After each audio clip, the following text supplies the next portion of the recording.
umutumirwa w'umunsi mu kiganiro amahumbezi.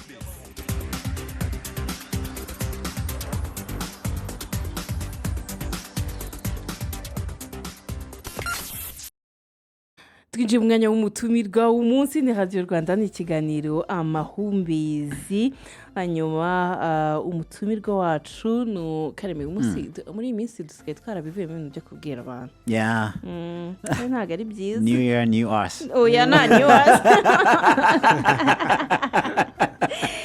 Sano muramyi? Yego. Kimwe navuga no muririmbyi w'indirimbo zo guhimbaza Imana, hanyuma akaba ari akubundi wareka kabyivugira. Reka tumwakire abanza tubwire story. All right. Tuguhaye ikaze.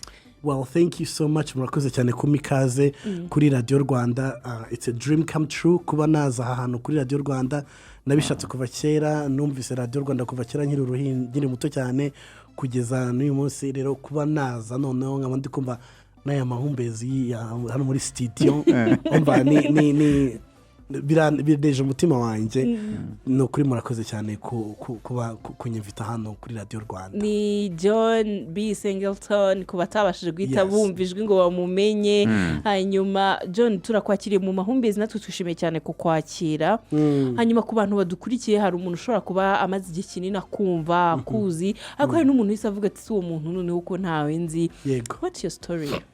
Well, in a nutshell, domo hongo uri single, John Hope Singleton, currently mbarizwa muri Leta Zunze Ubumwe za Amerika, muri leta ya Texas, mu mujyi wa Dallas. Ndumuririmbyi w'indirimbo zo kuramya no guhimbaza Imana. No kuri sibyo we. Yeah. Uri muririmbyi wo kuririmba indirimbo zo kuramya no guhimbaza Imana, wabitangiye ryari kugeza uyu munsi ubona ari ibintu ubayemo gute? Yego. Natangiye kuririmbira Imana kuva kera, kuko ndabyibuka indirimbo yanjye ya mbere nayanditse mfite imyaka 14, yitwa Rukundo, iri no kuri YouTube channel yanjye. And mbese ni ibintu nkunda. Buri kintu cyose obviously nyine ari passion yawe, habamo challenges nyinshi zigiye zitandukanye, ariko tugiraho tukovercoming. Iyo ufite ikintu ukunda cyane, challenges zazamo ugerageza uburyo bwose bushoboka ukarwana nazo, ariko ikintu ukunda ukabasha gukomeza kugikora kandi kikagenda neza. Niki cyatumye se uhitamo kuririmba indirimbo bita gospel, indirimbo ziziramya zikanahimbaza Imana kandi ari ubwoko bw'umuziki butandukanye? Yego. Nabihisemo kubera ko igihe nahaga ubuzima bwanjye Kristo Yesu, ndabyibuka nari mfite imyaka 16, naravuze ngo ngenza gukorera, kubera yuko narabayeho ubuzima bungoye bungoye. Hari situation nabagamo ziri really difficult. Kireza nahumye mfite amezi 7, mama wanjye umbyara yakubiswe n'inkuba, ankikiye, ndetse n'abantu 4 aba siblings be uko babangana bose ari 4 barapfa, abari ngiye usigara. Urumva rero ibyo bintu byambayeho, njya muri orphelinat yo ku Nyundo Gisenyi, abari homba pretty much my whole life kugeza igihe ubuzima bwanjye bwaje guhinduka nyuma. Ariko urumva ko rero challenges nagiye mpura nazo nkiri umwana, njya no kwiga ku ishuri ry'abatabona, ibintu byinshi bafite ubumuga bwo kutabona. Yego, nagiye mpura na challenges nyinshi cyane, ariko ndabyibuka mpereza ubuzima bwanjye Yesu, naravuze ngo ni ukuri nzagukorera, kuko ibyishimo n'amahoro narabuze, n'agahinda nahoranaga, kuba wabinkiza nta kintu na kimwe cyambuza gukorera. So niyo mpamvu nahisemo kuririmbira Imana muri ubwo buryo. Kugira ubumuga ntibivuze ko udashoboye. Ufite guitar, uzi kuyicuranga, uzi kuririmba. Reka abakunzi b'amahumbezi bumva impano ya John B Singleton. All right. Twagiye. Tubigenze gutya.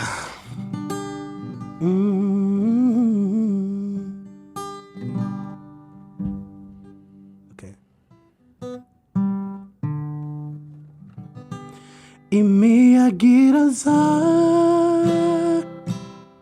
nanjye ngashikama, kuko nzi ko nkingiye nzoa imiyaga iraza nanjye ngashikama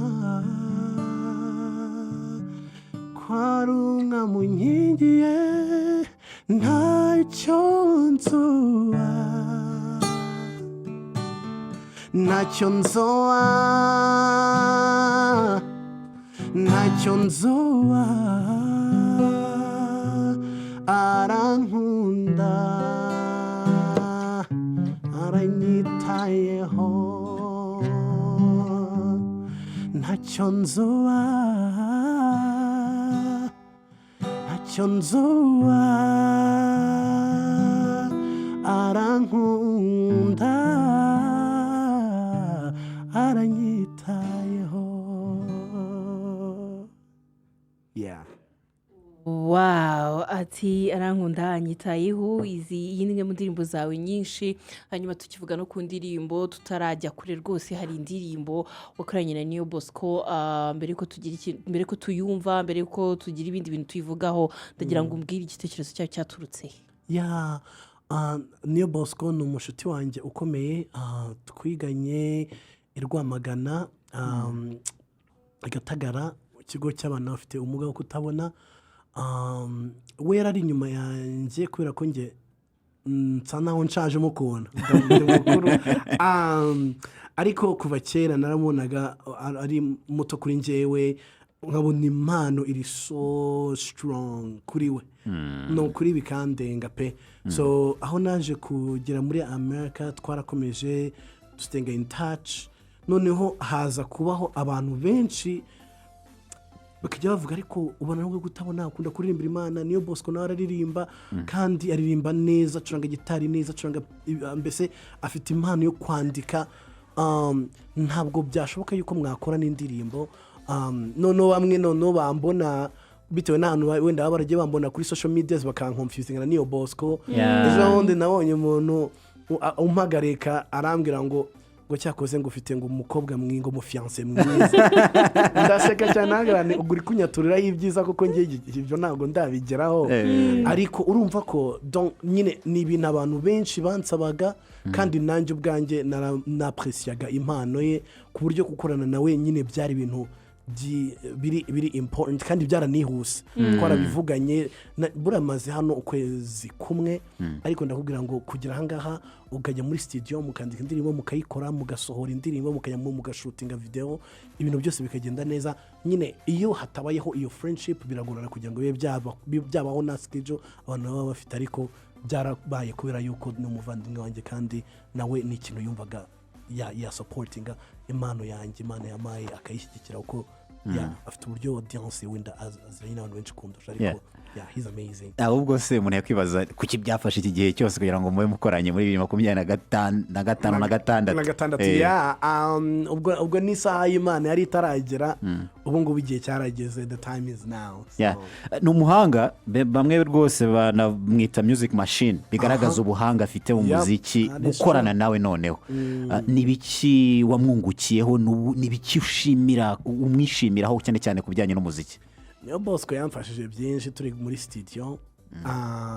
Njyewe hari ukuntu ndirimba nkashaka kubishyiramo imbaraga nyinshi, nkashaka gushyiramo ubuhanga sometimes abantu budakenewe. Kuko urumva nk'umuhanzi ugomba kumenya uko uririmba, ukamenya nawe uri kuririmbira, ukamenya n'uburyo utambutsa message kugira ngo ize kutambuka neza mu buryo nyine bunogeye amatwi abantu bose. So rero we yarantraininze, niko navuga, aramfasha aho ndi kuri ibintu bitari ngombwa, tukabikuramo ibindi, akambwira ati none hangaha isanzure shwanyaguza mu izina rya Yesu nkabikora. So nyine ni umuntu nyine uri amazing, gukorana nawe ni umugisha ukomeye. Hanyuma wenda ukiva hano muri studio watubwiye ko ari bwiyo ndirimbo iri buhita ijya hanze. Twumvisheho nk'abakunzi b'ikiganiro Amahumbezi bagirira amahirwe yo kuyumvaho itaragera hanze. All right, here we go.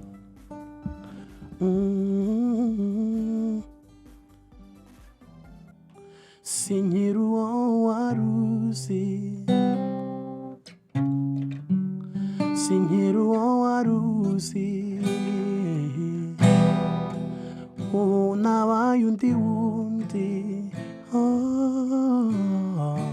sinkiri uwo wahoze uzi sinkiri uwo waruzi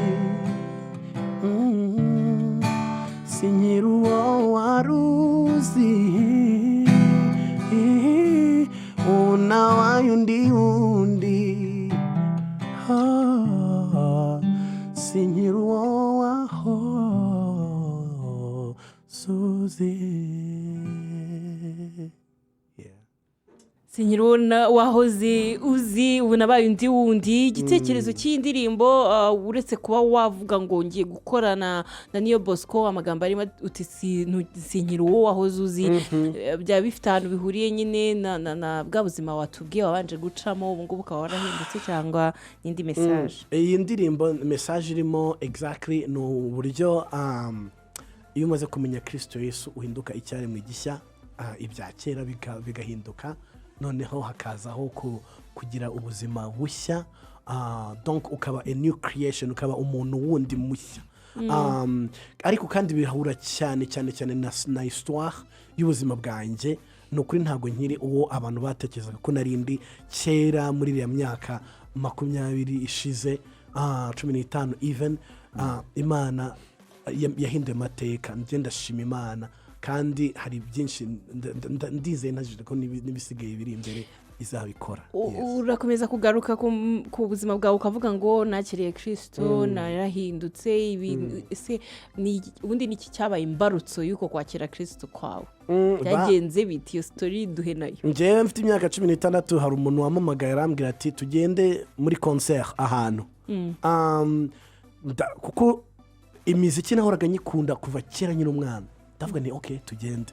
Turagenda bacuranga imiziki ahantu kuri ADPR Rwikubo Rwamagana, abantu bahasengera ndabasuhuje nawe ariko twumva ni ukuri byari byiza, imiziki iraryoha. Barangije baravuga bati rero sasa tugiye kwiga ijambo ry'Imana ry'iminota mikeya, wicare uhagume noneho nibirangira imiziki iragaruka. Ubwo baravuze ngo baragiye kubwiriza iminota 15. Obviously barabeshye kuko babwirije isaha yose irenga. Ariko ibintu niwagira ngo ibyo bavuze uwo munsi wagira ngo ni Imana deja yari irimo gushaka kugira ikibwira umutima wanjye. Nari ndemereye mbabaye pe, numva ijambo ry'inkoze ku mutima, nemera kwakira Yesu ako kanya. None umaze kumwakira nibwo nahise mvuga nti okay ngiye gukorera ubuzima bwanjye bwose. Uko byagenze. Okay. Hari abantu baba bari kutwumva, harimo n'abafite ubumuga nk'ubwo ufite, ariko bananiwe kwiyakira, bananiwe kumva ko bafite ubushobozi, wenda n'impano barimo akaba tuse byagenda bite se byagenda bite. Ni nk'iki wababwira kurenga ibyo bintu bagatangira kubona ko nabo bakwibyiza ndetse bafite no kubisangiza abandi? Ikintu cya mbere nabwira ni uko buri muntu uwo ari we wese kuri iyi si ari special mu maso y'Imana. Kandi ikindi navuga ni uko niba wiyumvamo impano mu mutima wawe, yakitive, ntuyihagarike, yikoreshe mu bushobozi bwawe uko bwabungana kose. Ikindi ntugacike intege, ntutekereze ko aho uri uyu munsi bigomba kuguma uko biri uko nguko.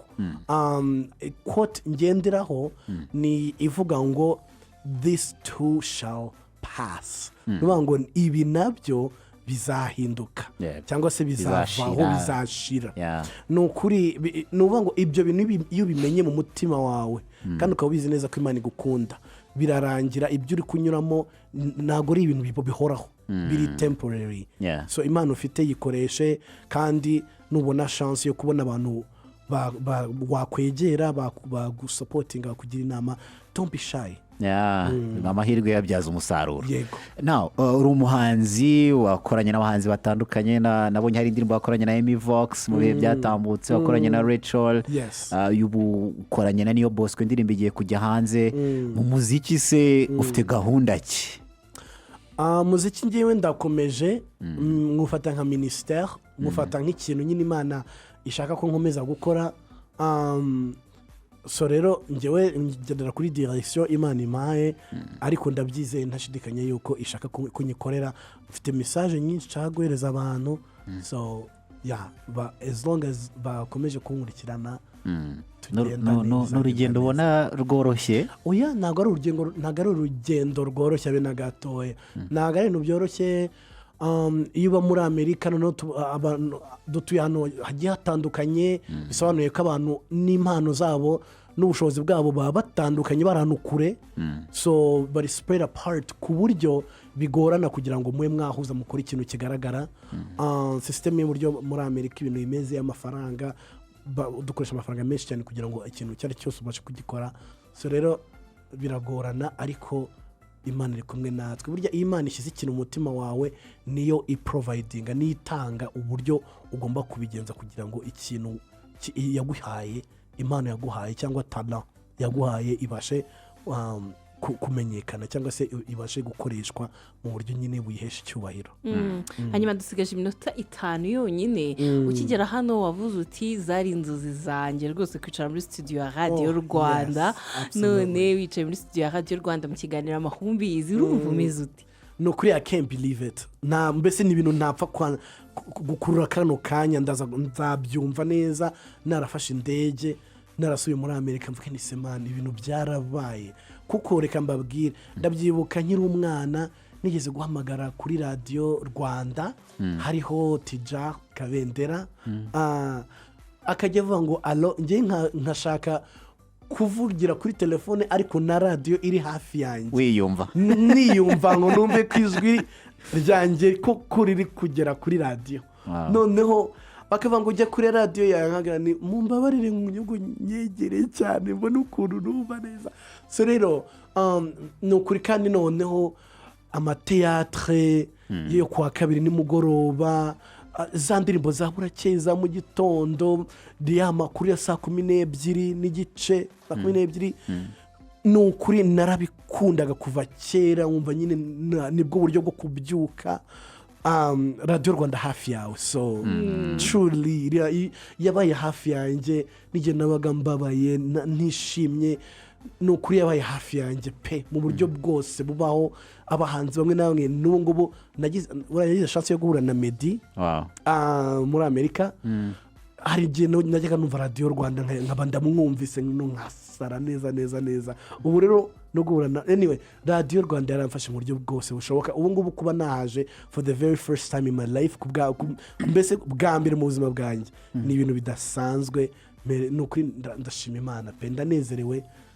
Yes, kandi natwe turishimye cyane kugira hano.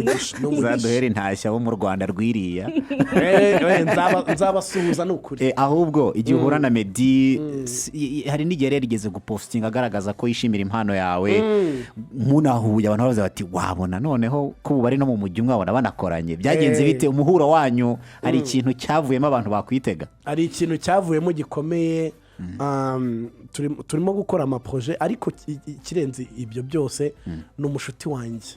twabaye inshuti, dusigaye twicara kuri table tugasangira, dusigaye dusengana, mbese ni umubrother wanjye muri Kristo. so ni ibintu birenze kurusha no kuba dukora indirimbo ya ahubwo duhishurira. bamwe baravuga bati use koko uriya ni Meddy koko wakoze slowly na za adi top noriya no kuri kandi noneho ngo tariki ya mbere uzi ko nagiye gukora indirimbo muri studio na Meddy exactement ari tariki ya mbere zo kwa munani. okay, so nyine ahageze ndabiririmba, ndabaza se ni umunsi mukuru w'umukobwa Mimi umugore, bavuga ati happy nandi kubakorera imiti icyo gihe. anyway nyine ni umuntu yarakijijwe ariko kuriya meza ari fun.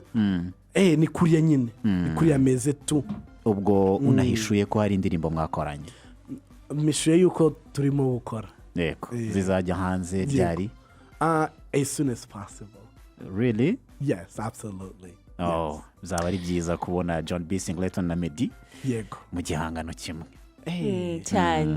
hanyuma rero turi kugana ku musozo, amasaha ntago twemere ko dukomezanya. n'ubuhe butumwa waha noneho abakunzi bawe ndetse n'abakunzi b'ikiganiro amahumbezi by'umwihariko? abakunzi banjye, thank you so much, barabinyereka kandi ndabibashimira mbikuye ku mutima. ikindi abantu bakurikirana amahumbezi, ni ukuri stay tuned mujye muguma kuri radiyo haba hari ibiganiro byiza bifite akamaro kandi bibanezeza umutima nk'uko nanjye byangendekeye deja ndi muri Amerika aya masaha aba ari nka mu gitondo ngiye mbyutse ngiye no kuri hari igihe njya kuri tune in nkumva radiyo Rwanda nkanezerwa cyane so rero ni ukuri you guys are a blessing ndabakunda kandi please nibashobokera follow me on Instagram, on YouTube, everywhere. John B. Singleton. And yeah, thank you so much. Murakoze cyane.